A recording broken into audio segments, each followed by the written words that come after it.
আজ আমি রান্না করব মোরলা পুঁটির বাটি চচ্চড়ি। তো অনেক দিন পর রান্না করছি এবং খাবো। সত্যি কথা বলতে এরকম বাটি চচ্চড়ি না গরম ভাতের সঙ্গে হলে আর কিচ্ছু চাই না। এক হাঁড়ি ভাতই আমি বোধহয় সাবার করে দিতে পারি। তো তোমরা কে কে বাটি চচ্চড়ি খেতে ভালোবাসো আমাকে কিন্তু অবশ্যই কমেন্ট করে জানিও। তো দেখো ওইদিকে ভাতও বসিয়ে দিচ্ছি, কড়াইও গরম হচ্ছে, আর সকাল সকাল তার সাথে চলে এসেছে চিকেন। তো চিকেন ধুয়ে ধুয়ে রেখে দিয়েছি, ওটা পরে রান্না হচ্ছে। এখন আগে বাটি চচ্চড়িটা করে নিই, কারণ এটা কিন্তু সকালবেলায় খাওয়া হবে। যদিও আমি সকালে ভাত খাবো না, তবুও করে তো নিচ্ছি, কারণ আমার বরকে পাঠাতে হবে গরম ভাতের সঙ্গে, সে খাবে। এই রান্নাটা কিন্তু খুবই সহজ, তবে খেতে অসাধারণ। তো যারা খেয়েছো তারা তো জানো, আর যারা খাওনি অবশ্যই কিন্তু আমার রেসিপিটা দেখে একবার ট্রাই করে দেখো। তো মাছের মধ্যে দিয়ে দিয়েছিলাম কাঁচা পেঁয়াজ, কাঁচা টমেটো, নুন, হলুদ, লঙ্কার গুঁড়ো আর কাঁচা তেল দিয়ে সমস্ত কিছু মাখিয়ে নিয়ে তারপর তেলের মধ্যে দিয়ে দিলাম।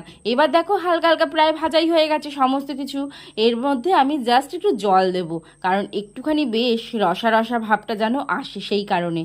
তো দেখতেই পাচ্ছ জল দিয়ে দিলাম অল্প করে, এইটুকু জলই কিন্তু দেবে, কারণ এর মধ্যে কিন্তু বেশি জল অ্যাড করলে এর টেস্টটাই জাস্ট নষ্ট হয়ে যাবে। এইবার তোমাদের সঙ্গে একটা মজার গল্প শেয়ার করি। তো আমি এই জন্যই বলে আমি এক হাঁড়ি ভাত খেয়ে নিতে পারি। তো আমার বড় ছেলে যখন আমার পেটে ছিল 7-8 মাসের, তখন কিন্তু এই রকম বাটি চচ্চড়ি দিয়ে সত্যি সত্যি আমি এক হাঁড়ি ভাত খেয়ে নিয়েছিলাম। সেই কারণেই বললাম এক হাঁড়ি ভাত খেয়ে নিতে পারি। সত্যি এতটাই অসাধারণ হয়, এত ভালো লাগে কি বলবো। যারা খাওনি অবশ্যই কিন্তু একবার ট্রাই করে অবশ্যই দেখো। তো রান্না তো আমার রেডি, তবে ভাত যেহেতু খাবো না, মুড়ি খাবো। তবে একটুখানি না খেলে আমি আর জাস্ট থাকতে পারছি না, এতটাই জিভে জল আসছে। তো ভিডিওটা এইটুকুই, ভালো লাগলে অবশ্যই একটা লাইক করে দিও। টাটা সবাই।